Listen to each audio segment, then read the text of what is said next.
دربنا قيم تخف لنا مساعينا، تلوث بنا إلى العلياء تكفر في أمانينا، نشيد حلمنا الزاهي رحيق النور تسقينا، فنحمله إلى الدنيا ونمضي في تفانينا،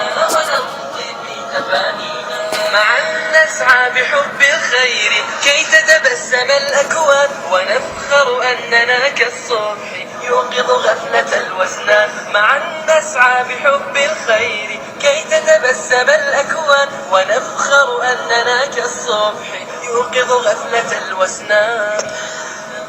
أقرب الصورة وبسرعة.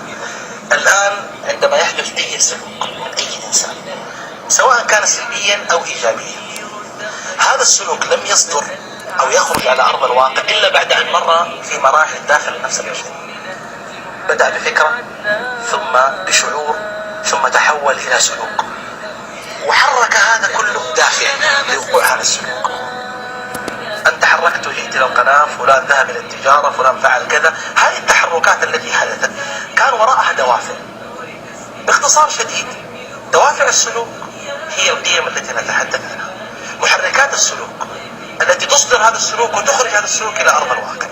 هو المرج ها قد سانت الأفنان، وفاح العطر مشتاقا عطانا عاشقا ظمآن، فهيا يا زهور المرج ها قد سانت الأفنان، وفاح العطر مشتاقا عطانا عاشقا ظمآن. معا نعطي لكي تحلو الحياة لنا وللإنسان، معا نبدع بكل الجد والإخلاص والإتقان، معا نعطي لكي تحلو الحياة لنا وللإنسان، معا نبدع بكل الجد والإخلاص والإتقان.